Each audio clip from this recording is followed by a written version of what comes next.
E Deus, decepcionado com o que o mundo havia se tornado, e principalmente com os seres humanos que aqui habitavam, decidiu mandar para a terra o maior dilúvio já visto, a fim de acabar com a humanidade.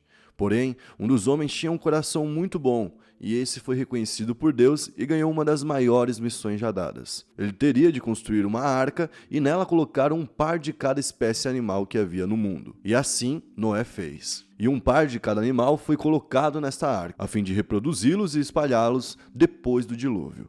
E como prometido por Deus, as águas caíram e tudo que estava na terra foi destruído. Essa história contada na Bíblia é até hoje uma grande dúvida entre os humanos e principalmente na comunidade científica. Pois mesmo depois de tanto tempo, ainda é contestado onde estaria a arca e se ela realmente existiu. Porém, há um lugar onde todas as características batem com as descritas na Bíblia. E por isso, no vídeo de hoje, vamos contar e mostrar a história do Monte Ararat, o local onde cientistas acreditam que esteja a Arca de Noé. E aí pessoal, beleza? Meu nome é Bruno Fabio, esse é o Planeta Novo e se você ainda não é um inscrito do canal, vai se inscrever agora e deixar o seu like para ajudar a gente. No vídeo de hoje a gente vai falar sobre a Arca de Noé, como ela foi construída, quem construiu, Noé, já spoiler aí pra vocês. Os animais que estavam lá, quantos animais estavam lá, onde a Arca de Noé pode estar, se ela realmente existiu, provas contra, provas a favor, tudo isso no vídeo de hoje. Então, eu quero que vocês deixem bastante like, bastante comentário para ajudar a gente no engajamento. Inclusive, eu tô com o Diego Black, que é o nosso produtor aqui, e eu quero saber qual que vai ser a meta de like pro vídeo de hoje. A meta de like pro vídeo de hoje eu quero 23.457. 23.457 likes então, e vamos contar essa história que vem lá de Gênesis, o livro de Gênesis da Bíblia, certo? Inclusive, no livro de Gênesis fala um pouco sobre a insatisfação de Deus com os humanos. Vai lembrar que Deus deu lá o Jardim do Éden, né, para os humanos, que era o paraíso, onde tudo era possível, onde tinha todo tipo de comida, onde existia paz, onde não existia vaidade, onde não existia luxúria, onde não existia pecado, era um local perfeito. E os seres humanos tinham uma única regra, não comer o que seria o fruto proibido. Após Eva comer esse fruto e depois Adão comer o mesmo fruto, os seres humanos foram expulsos do Jardim do Éden e os dois tiveram que proliferar e espalhar a humanidade. Ou seja, na teoria, se a gente for levar isso 100% ao pé da letra, você que está assistindo, todo mundo, somos parentes das mesmas pessoas, certo? Inclusive, os filhos de Adão e Eva decepcionaram Deus tanto quanto Adão e Eva, certo? Abel e Caim protagonizaram o primeiro assassinato da história. Então, para Deus, naquela época, as coisas já estavam muito perdidas do que ele queria. Os pecados eram comuns, a violência era comum, o sangue derramado era comum, parece o que a gente está falando de hoje, né? Tudo isso era comum e Deus, em algum momento, falou: o mundo terá que acabar, a terra terá que acabar. Só que a culpa não era da natureza, a culpa era de quem? Dos humanos. Então a natureza tinha que sobreviver e tinha que ganhar uma segunda chance. Assim como aconteceu com Adão e Eva quando foram mandados para fora do Jardim do Éden, certo? Então ele encarregou uma pessoa, que era o Noé, um homem que ele considerava bom, um homem que ele considerava justo e um homem que merecia continuar vivo, para reunir sua família, colocar dentro da arca com 2 seres de cada espécie, certo? Um macho e uma fêmea, para depois repovoar o mundo e poder espalhar a natureza de volta por aqui, certo? O Noé foi chamado depois do seu aniversário de 500 anos. Olha que doideira. Isso é loucura, como assim? Ele tinha 500 anos. Segundo a Bíblia, até essa época, antes do dilúvio, as pessoas viviam muito mais. Inclusive, o avô de Noé, que é o Matusalém, que quando a gente vê uma pessoa muito velha, a gente chama de Matusalém, mas a gente nem sabe por quê, teria sido a pessoa que viveu mais tempo. Ele viveu 969 anos. Meu Deus! Entendeu? E ele, inclusive, faleceu no ano do dilúvio. Então Deus ordenou que ele usasse a madeira de gopher, que hoje seria semelhante ao pinheiro ou ao cipreste. A arca descrita na Bíblia medindo 300 covados de comprimento por 50 de largura, e a sua altura seria de 30 covados. O covado foi uma medida antiga muito utilizada pelos povos daquela época, que é a distância entre o cotovelo e o dedo médio de um homem. Em uma metragem mais universal e atualizada, a arca teria cerca de 140 metros de comprimento, 23 de largura e 14 de altura. Dentro dela teriam sido levados aproximadamente 50 mil animais, dando uma média de 25 mil espécies diferentes.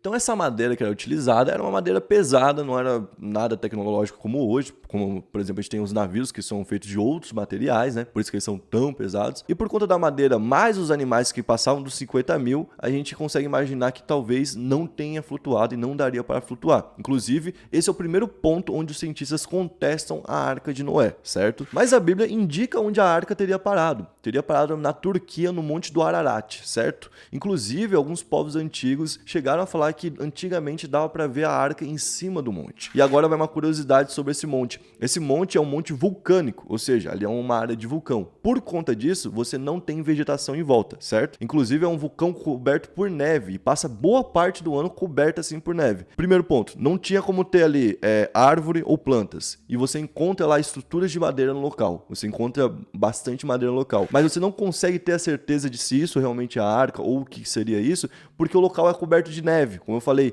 normalmente passa o ano todo coberto de neve, só nos verões, com muito calor, que a gente consegue ter acesso realmente ali às madeiras e poder estudar. E foi o que alguns cientistas cristãos, que são cientistas que misturam as duas coisas, né, religião e ciência, foram fazer no local. Inclusive, o cara que estava liderando essa pesquisa falou o seguinte: é muito importante que a gente consiga uma validação científica, que a gente consiga provar realmente que esse evento não é um evento fictício, um evento de, sei lá, uma metáfora, tá ligado? Não, esse evento realmente existiu. Inclusive, em 270 culturas diferentes, a gente vê uma descrição sobre o dilúvio. Então, opa!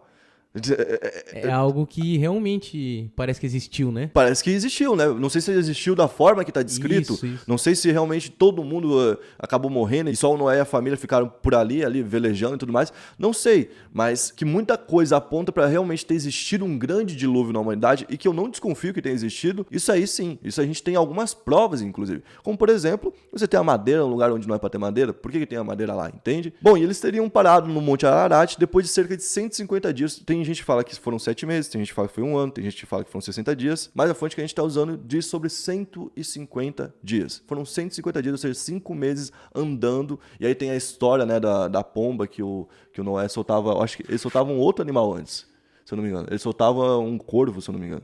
Alguma coisa assim, ele soltava e aí não trazia nada. Aí um dia a pomba saiu e a pomba voltou com um ramo na boca. Por isso que a pomba com aquele ramo na boca é sinal de esperança. Por quê? Porque foi a esperança de Noé de que a humanidade poderia continuar viva, entende? É porque eu acho que nessa parte aí eles já estavam desacreditados que eles nunca mais iam ver terra, né? É, porque imagina, 5 meses seguidos você boiando, você viu tudo aquilo caindo, né, de água, você viu o mundo desaparecer, realmente, né? E para eles pararem no alto de uma montanha, imagina o quanto que estava fundo, o quanto que o mundo sumiu mesmo embaixo disso tudo.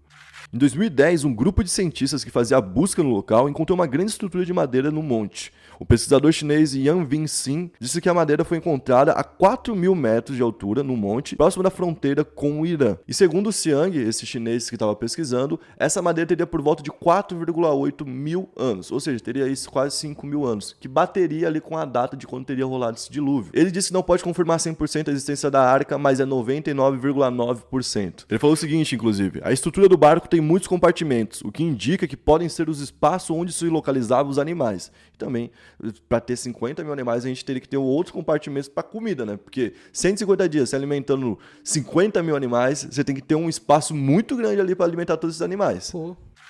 Em 2018, uma expedição norte-americana trabalhou na mesma região e acredita ter novas provas de que os restos da Arca de Noé se encontram num local conhecido como Anomalia do Ararat.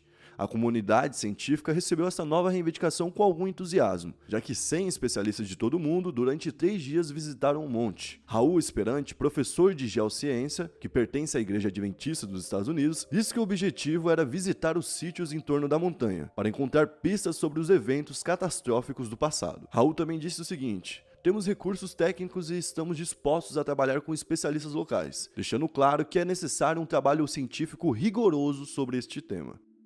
E esses estudiosos americanos que foram no mesmo local que o chinês foi, eles tiveram a impressão que realmente pode ser a arca, entendeu? Igual eu falei, eles contestam muito da história, muito dos números, muito de muita coisa, sobre ter atingido todo o mundo, por exemplo, mas a história pode ser verdadeira. Até porque, para pensar, você não tinha muito registro histórico naquela época. A história foi contada de boca em boca. Você, no início, conta, tinham 500 animais na arca, o cara conseguiu fazer isso. Depois você conta, tinha 1.000, 10 mil, você entendeu? A história vai passando dessa forma. Então pode ser que a história foi sendo contada e adulterada no passar do tempo. Mas para quem tem fé, para quem acredita na Bíblia, assim como o meu caso, pode acreditar nisso como algo literal. E, mano, eu acho foda que nem, tipo, tu falou 50 mil. Eu sempre pensei, lógico, que era a espécie de 2, né? Mas eu não imaginaria que passava, tipo, de 1000, tá ligado? Pô, não, então, e uma coisa que os cientistas falam é que naquela época existiam 8 milhões e meio de espécies no mundo, Então, certo? imagina quanta espécie ele não botou na arca pra poder salvar. E será que ele trouxe a barata? Será que ele trouxe a aranha? Ou da onde surgiu isso aí?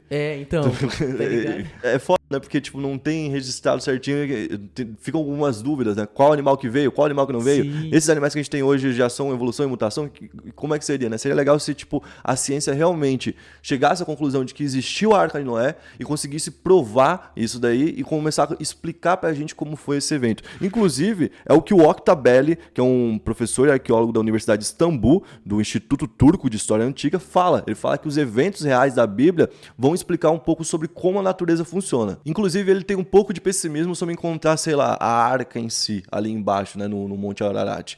Por quê? Porque passou muito tempo, tiveram erupções em cima, teve descongelamento, congelamento, muita coisa que pode ter destruído ali o que tinha, né, da arca ali embaixo. E o que ele espera encontrar quando tiver oportunidade, quando tiver um verão propício para poder fazer essa investigação, é alguns sinais em torno de que poderia ter a arca. Sei lá, encontrar uma pequena parte da arca, encontrar influência de madeira no solo, igual eles já encontraram. Então ele acha que é o máximo que eles vão conseguir fazer para provar que a arca existiu, né? É chegar próximo, mas não chegar até a arca em si, entende?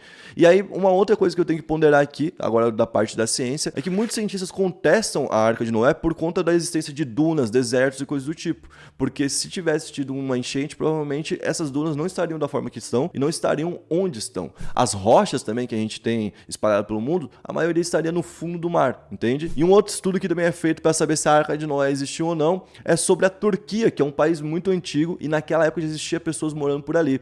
E as pessoas registraram um pouco da história que acontecia sem falar sobre o dilúvio em si. Eles não chegavam a citar o dilúvio naquela época. Depois disso, sim, vieram alguns povos que citaram a arca em cima do monte, mas talvez já crendo nessa história, entendeu?